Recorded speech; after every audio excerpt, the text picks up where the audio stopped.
అప్పుడప్పుడు లక్ష్మీ పార్వతి మాటలు వింటూ ఉంటే కంపరం పుట్టేద్దన్నమాట. అసలు ఎందుకు మాట్లాడుద్దో, ఎవరు చెప్తారో మాట్లాడమని, ఆ స్క్రిప్ట్ ఎవడెత్తాడో కానీ మీడియా ముందుకు వచ్చిందంటే సరిపోద్ది విచిత్రమైన మాటలన్నీ మాట్లాడుతూ ఉంటుంది.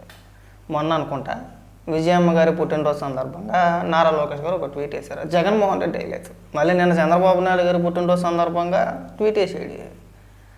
తల్లిగారు అంటే జగన్మోహన్ రెడ్డి గారి తల్లి విజయమ్మ గారి పుట్టినరోజున ఆవిడకి శుభాకాంక్షలు తెలుపుతూ ట్వీట్ వేయాలి. సరే వేయడం వేయకపోవడం అనేది వాళ్ళ వ్యక్తిగత విషయాలు, అది మనకు సంబంధం లేదు. నారా లోకేష్ గారు ఒక ట్వీట్ వేశారు. దానికి సంబంధించి వైసీపీ కార్యకర్తలు, వైసీపీ నాయకులు డైరెక్ట్గా లక్ష్మీ పార్వతి చేత ఒక ప్రెస్ మీట్ పెట్టించారు. అలాగే సాయంత్రం సాక్షిలో డిబేట్ పెట్టారు. ఏది ఈ ట్వీట్కి సంబంధించి నారా లోకేష్ గారు చంద్రబాబు నాయుడు గారట జగన్మోహన్ రెడ్డి కుటుంబాన్ని విడదీసేస్తున్నారట. ఏమన్నా అసలు మైండ్ ఉండే మాట్లాడుతున్నారా, మైండ్ లేకుండా మాట్లాడుతున్నారా అర్థం కావట్లా. జగన్మోహన్ రెడ్డి ఈ ఆస్తులకు సంబంధించి విజయమ్మ గారి పైన కోర్టులో కేసు వేసాడు, మనందరికీ తెలిసిందే. కేసు వేసినప్పుడు షర్మిల గారు ప్రెస్ మీట్ పెట్టి కన్నీళ్ళు పెట్టుకున్నారు. ఇలాంటి కొడుకు ఎవరికి ఉండకూడదని చెప్పేసి అని మా అమ్మ బాధపడుతుంది, కన్న తల్లి పైన కోర్టులో కేసు వేసాడు ఆస్తుల వ్యవహారంలో అని చెప్పేసి అని. అది మన అందరికీ తెలిసిందే. ఇప్పుడు జగన్మోహన్ రెడ్డి చేత కూడా విజయమ్మ గారి పైన కేసు వేయించింది చంద్రబాబు నాయుడు గారేనా? కనీసం బుర్ర లేకుండా జనాలు వింటున్నారులే, పిచ్చోళ్ళులే. ఒకసారి లక్ష్మీ పార్వతి ఏమని మాట్లాడుతుందంటే, లక్ష్మీ పార్వతి ఇంకా చాలా మాటలు మాట్లాడింది. లక్ష్మీ పార్వతిని ఏ రోజు కూడా నారా లోకేష్ గారు అమ్మమ్మ అని పిలిచిన దగ్గరికి రాలేదట. ఇది ఇంకా విచిత్రం. ఇది ఒకసారి ఏమని మాట్లాడుతుందో వినిపిస్తామనంటే, ఈ కొడుకు ఎట్లాంటి వాడో అందరికీ తెలిసినటువంటి విషయమే. అలాంటి ఓ పనికి మాలాన్ని తీసుకొచ్చి ముఖ్యమంత్రిని చేయటం కోసం ఆయన ప్రమోట్ చేసుకునే పనిలో భాగంగా పిచ్చి పిచ్చి పనులన్నీ కూడా చంద్రబాబు చేస్తున్నాడు, అతని కొడుకు కూడా చేస్తున్నాడు. అసలు పిచ్చి పనుల్లో కల్లా పిచ్చి పని ఏంటంటే మొన్న విజయమ్మ గారికి పుట్టినరోజు ఆయన శుభాకాంక్షలు పంపడం తప్పే ఉంది అందులో. ఏంటి అసలు ఇది? ముందు నీ కుటుంబం ఏంటో చెప్పయ్యా.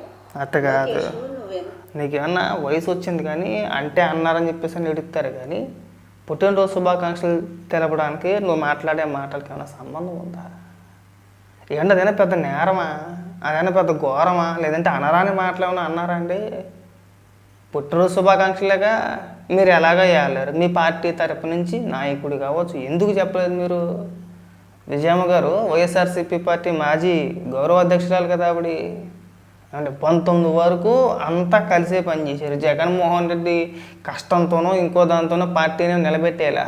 జగన్మోహన్ రెడ్డి జైలుకి వెళ్ళినప్పుడు షర్మిల, అలాగే 2019 ఎన్నికల ప్రచారంలో విజయమ్మ గారు కూడా పాల్గొని ప్రచారం చేశారా లేదా? నా కొడుకు ఒక్క ఛాన్స్ ఇవ్వండి అని చెప్పేసి అని. జగన్మోహన్ రెడ్డి ముఖ్యమంత్రి అవడంలో షర్మిల పాత్ర అలాగే విజయమ్మ గారి పాత్ర కూడా ఉందా లేదా? మరి కృతజ్ఞత మీకు లేదు కదా. ఇక్కడికి వచ్చి అడ్డగోరు నీ చరిత్ర ఏంటి ఇంకా బాగుంది. పుట్టినరోజు శుభాకాంక్షలు తెలపతానికి కూడా చరిత్రలు చెప్పుకోవాలండి ఇక్కడ. పైగా అందులోనూ నువ్వు మాట్లాడాలి. చరిత్రల గురించి మనం మాట్లాడుకోకూడదు. ఎవరికైనా బయటోడికి కానీ లేదంటే మీ అబ్బాయికి కానీ చెప్పినా చరిత్ర అన్ని నోటంలో వచ్చిందంటే మీ అబ్బాయి కాంట్రించి తుప్పుకుని ముఖం మీద వేస్తాడు. అక్కడితో ఆపేయమని చెప్పేసి, అంటే నోటితో కూడా చెప్పడు ఆపమ్మా అని చెప్పేసి అని. కాంట్రించి చూయగానే అర్థమైపోద్దని చెప్పేసి ముఖం మీద చూసేస్తాడు. సిగ్గుపడి కొద్దిగా. నీది ఏమిటి అసలు? జగన్ ముందు నీ స్థాయి ఎంత?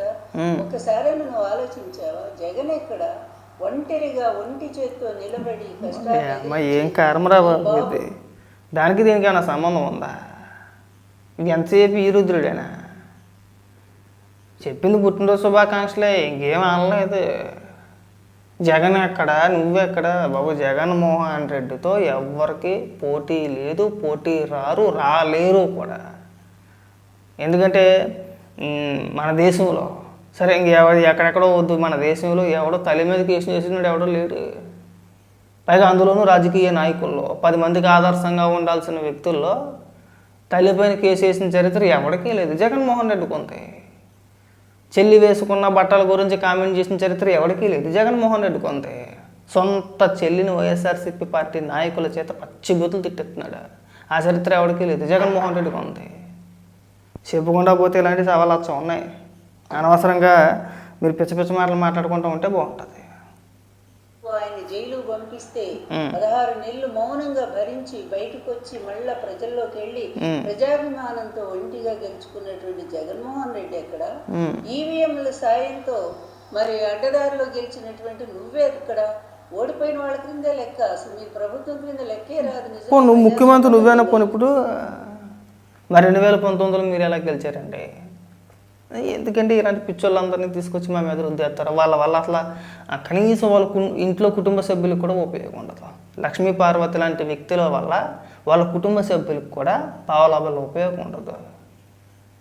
నారా లోకేష్ గారు వేసిన ట్వీట్ ఏంటి, మీరు మాట్లాడే మాటలేంటి, ఎక్కడ జగన్మోహన్ రెడ్డి, ఎక్కడ 16 నెలల జైలు, ఎక్కడ ఒంటరి పోరాటం అన్నావు, తీరా తీసుకొచ్చి ఇక్కడికి వచ్చేమో మళ్ళీ విజయమ్మ గారి దగ్గరికి వచ్చావు, మళ్ళీ ఈవీఎంలు అంటున్నావు. పోనీ అలాగే అనుకుందాం, పోనీ మీ మాట మీదే అనుకుందాం, ఈవీఎంలే అనుకుందాం, కాసేపు అనుకుందాం.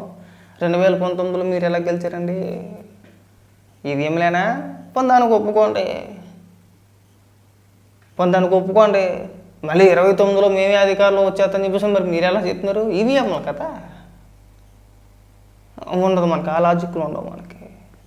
నోటికి ఎదురుతుంది అడ్డంగా వాగేయడమే. ఇంకా నేను అందుకే అంటున్నాను కదా, వయసు పెరిగింది కానీ నీకు కనీసం ఎంత కూడా బుర్ర పెరగలేదు. కేవలం రాజకీయంగా జగన్మోహన్ రెడ్డి నిన్ను వాడుకుంటున్నాడు అంతే. జగన్మోహన్ రెడ్డి తాను స్పందించలేక నీలాంటి వ్యక్తుల్ని తీసుకొచ్చి మా అమ్మగారికి నారా లోకేష్ అనే వ్యక్తి పుట్టినరోజు శుభాకాంక్షలు చెప్తాడే. నేను చెప్పలేదు కాబట్టి ఎవడు చెప్పకూడదు అనే మనస్తత్వం ఇది. లక్ష్మీ పార్వతి ఒక్కరే కాదు, ఆ రాచమల్లు శివప్రసాద్ రెడ్డి ఇట్టాడు ప్రెస్ మీట్, వైసీపీ కార్యకర్తలు. అసలు అలా ఎలా చెప్తారు? ఎందుకు చెప్పకూడదండి? ఇప్పుడు విజయమ్మ గారు ఏమన్నా ఇంకొక వ్యక్తి? రాజశేఖర రెడ్డి గారి భార్య, మాజీ ముఖ్యమంత్రి భార్య, మాజీ ముఖ్యమంత్రికి తల్లి, అంటే జగన్మోహన్ రెడ్డికి తల్లి. గతంలో విజయమ్మ గారిని విజయ అన్నారు. గతంలో జగన్మోహన్ రెడ్డి తల్లిగారిని ఎంతో ప్రేమగా చూసుకుని కూడా ఇవాళకి ఎంటేసాడు బయటికి. ప్రతి పుట్టినరోజుకి కూడా జగన్మోహన్ రెడ్డి శుభాకాంక్షలు చెప్పేవాడు, ఇవాళ చెప్పలేదు. అక్కడ మారిపోవచ్చు కానీ ఇక్కడ మార్పు రాకూడదు. మళ్ళీ ఇదొక పీత రాజకీయం మళ్ళీ మాకు. ఇక్కడ చూడండి, వీళ్ళ విచిత్రమైన వాదన చూడండి. 2012లో అలా ట్వీట్ వేసారు, 2013లో ఇలా ట్వీట్ వేసారు, 2014లో ఇలా ట్వీట్ వేసారు. ఏమన్నారు? వైఎస్ విజయ అన్నారు, శ్రీమతి వైఎస్ విజయ అన్నారు. అవును అన్నారు. మీరు గత 10 ఏళ్ల బట్టి కూడా ప్రతి సంవత్సరం కూడా విజయమ్మ గారికి పుట్టినరోజు శుభాకాంక్షలు తెలిపారు కదా మీరు. అప్పుడు మీకు కుటుంబ కలహాలు లేవు. ఇవాళ వచ్చినాయి మీకు విభేదాలు వచ్చినాయి. మీరు వేయలేదు. మీరు మారిపోవచ్చు, జగన్మోహన్ రెడ్డి మారిపోవచ్చు, వైసీపీ కార్యకర్తలు మారిపోవచ్చు, నాయకులు మారిపోవచ్చు, ఇటు పక్కన ఎవరు మారకూడదు అంతేనా? ట్వీట్ చేయడం తప్పు వచ్చేసింది. ఈ లాజిక్లు వద్దండి. మీకు వర్తించిన లాజిక్ ఇక్కడ కూడా వర్తించుతుంది. మీరు ఏ కారణాల చేత వేయలేదు ఎవరికి తెలుసు, అది మాకు అనవసరం. అదే పెద్ద నేరం కింద పరిగణించేసి విచిత్రమైన వాదనని చేసుకొస్తారు. ఎందుకంటే అట్లాంటి నువ్వేదో పెద్ద రాజకీయం చేస్తున్నట్టు జగన్ గారి కుటుంబం మీకు ఎందుకయ్యా బాబు? మీ కుటుంబం సంగతి చెప్పండి ముందు. మీ కుటుంబ పరిస్థితి ఏమిటి అసలు? మీ మేనత్తల్ని ఎప్పుడైనా నువ్వు చూసావా సరిగా? వెళ్ళిపోద్ది ఇంకా నోర్మేమా సిగ్గు సేర లేకపోతే సరే నీకు కనీసం ఇంక తెచ్చానా లేదట. ఇంకా ఏ రోజైనా సరే చంద్రబాబు నాయుడు గారి కుటుంబ సభ్యులు, ఏ రోజైనా సరే చంద్రబాబు నాయుడు గారి కుటుంబ సభ్యులు రోడ్డు ఎక్కి చంద్రబాబు నాయుడు గారి గురించి ఒక్క మాట వ్యతిరేకంగా మాట్లాడటం చూసేవా? అబ్బే ఇంకెక్కడికెక్కడికో వెళ్ళిపోతే అంతేలే. మేము మాకు తెలియదు కదా ఏమీని. ఒక 30 ఏళ్ళ నాటి కింద అలా జరిగిందండి, ఒక 70 ఏళ్ళ కిందట ఎలా జరిగిందండి, ఒక 40 ఏళ్ళ కిందట ఎలా జరిగిందండి, మాకెందుకండి నేను ఏం చేసుకోవాలి మేము తెలుసుకొని మేము ఏం చేసుకోవాలని అడుగుతున్నా. అంటే ప్రస్తుత రాజకీయ పరిస్థితుల గురించి, మన రాష్ట్రానికి వచ్చే పరిశ్రమల గురించి, రాష్ట్రంలో ఉన్న యువతకి ఉపాధి గురించి, వీటి గురించి మాట్లాడంటారా అంటే నేను అప్పుడు ఎప్పట్లోని వీరగంధంగా సుబ్బారావు గారి దగ్గర క్లాసులు నేర్చుకున్నానంటే, నన్ను ఆయన చదివించాడంటే, నేను ఆయన పెళ్లి చేసుకున్నానంటే, తర్వాత జీవిత చరిత్రల పేరుతో ఎన్టీ రామారావు గారి దగ్గర ఎందుకండి మాకు ఇవన్నీ మేము అడిగామా? పోనీ మీ చరిత్రలు తెలుసుకునేమైనా మేమైనా బాగుపడిపోవాలా? పోనీ అంత గొప్ప చరిత్ర నీదేమైనా, వినగలిగిన చరిత్ర నీదేమైనా కానీ నీదే చరిత్ర, నీ కుటుంబ సభ్యులదే చరిత్ర. ఏ రోజైనా వెళ్ళేవా? నీ కొడుకు ఏ రోజైనా ఇంటికి వచ్చాడే? వినిపిస్తా, అది వినిపించి మాట్లాడతాం. ఎప్పుడు మీ అమ్మకి మీ నాన్నకి పెళ్ళి అయిన కొత్తలో వాళ్ళు ఒక్కసారి ఇంటికి వచ్చినట్టు గుర్తు. ఎవరో అది మీ తాత మీ అమ్మమ్మ కూడా. సరే అవన్నీ వద్దండి. నీకు కొడుకున్నాడు కదా, నీకు కొడుకు, ఆయన వృత్తిరీత్యా ఒక డాక్టర్, ఆయనకు ఒక కుమారుడు కూడా ఉన్నాడు కదా. ఏ రోజైనా సరే నీ సొంత కొడుకే కదండి. ఏ రోజైనా సరే కొడుకు ఇంటికి వెళ్ళావా? కొడుకు నేను ఇంటికి పిలిచాడా? వెళ్ళావా? పండగకి కానీ పబ్బానికి కానీ శుభకార్యానికో అశుభకార్యానికో దేనికైనా సరే నువ్వు మీ కొడుకు ఇంటికి వెళ్ళావా? నీ మనవని ఎప్పుడైనా ఎత్తుకున్నావా? నీ మనవడు ఎప్పుడైనా వచ్చి మా మానో నానమ్మ అని చెప్పేసి అని పిలిచాడా? లేదు, నీ చరిత్ర అంత గొప్పదే. కానీ నా కొడుకు మనం కొంప పిల్లలు మనల్ని పిలిచారా అండి? ఏదైనా ఒక ఫోటో చూపించగలుగుతావా? ఇదిగో నా కొడుకు నేను ప్రతి సంవత్సరం కలుపుతాను, లేదంటే ప్రతిరోజు కలుపుతాను, ఇదిగో నా కొడుకుతో నేను మాట్లాడుతాను, ఏదో చెప్పలేదుగా నువ్వు. అంటే కుటుంబ బంధాల గురించి ఇలాంటి వ్యక్తులు మాకు ఉపన్యాసాలు చెప్పకూడదు అంటున్నా. అంత అర్హత లేదు మనకి. అయ్యో మన చరిత్ర చెప్పుకుంటా పోతే చాలా కథలుగా చెప్పేస్తారు. ఆ దరిద్రాలని మాకు వద్దు, తెలుసుకున్న ఉపయోగం లేదు మాకు. అదొక దరిద్రం. మా జీవితంలో ఒక 10 నిమిషాల పాటు సమయాన్ని వృధా చేసేవారని బాధ కలుగుద్ది. మళ్ళీ నీ చరిత్ర గురించి తెలుసుకుంటాను, అంత నీటి చరిత్రం అంతే. ఎవడన్నా చెప్తే నేను చెప్తున్నాను కదా, నీ చరిత్ర గురించి నువ్వు మొదలెట్టంగానే నేను అప్పట్లో ఇలా అనగానే మీ అబ్బాయి తుప్పుకు నువ్వు చేస్తాను మొక్క మీద ఆపే అని చెప్పేసాను. అంత గొప్ప చరిత్ర. ఇంకొక దరిద్రం ఉంది, అసలైన ట్విస్ట్ మాట. ఇప్పుడు వినిపిస్తామేనండి, ఇంకా అవి వినిపించింది. కానీ అమ్మమ్మ ఎలా ఉన్నావు అని అనలేదట. ఇవి వినిపిస్తాను అది కూడా.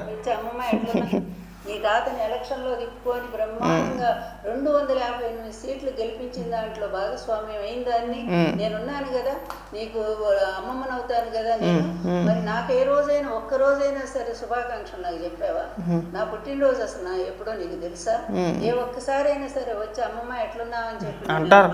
అమ్మమ్మ అన్న అంటారు, ఇంకా ఏమన్నా అంటారు. అమ్మమ్మ ఎవరిని అంటారు? అమ్మమ్మని వాళ్ళ అమ్మగారిని అంటారు ఎవరన్నా, అంతే.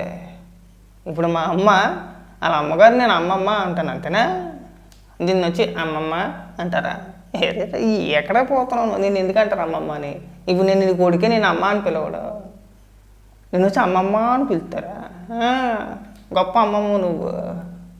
అందుకని చెప్పేసి రోజు ప్రెస్ మీట్లు పెట్టి ఈ కుక్క ఎడుపులన్నీ ఎడుతూ ఉంటాం మనం, అంతేనా? సిగ్గుపడవమ్మ, అంత వయసు వచ్చింది, ఊరికే నేను రాజకీయంగా వాడుకొని నేను ఏదో బలిపోసం చేసేస్తున్నారు.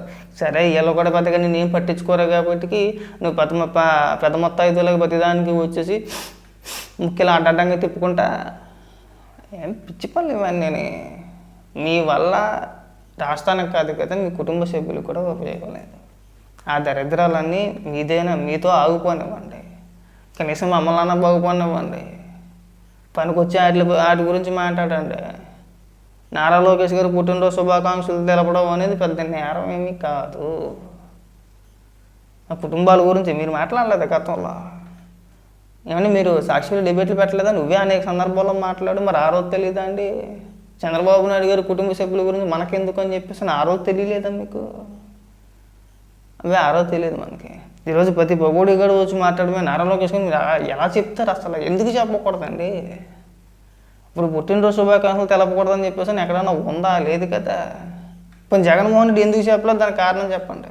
నారా లోకేష్ గారు ఎందుకు చెప్పారో మేము కారణం చెప్తాం దానికి. అలా చెప్పరు, వాళ్ళు మారిపోవచ్చు. వాళ్ళు 100 రకాలుగా ఎన్నిసార్లు పడితే అన్నిసార్లు మారిపోవచ్చు, కానీ ఇటుపక్క నుంచి మారకూడదు.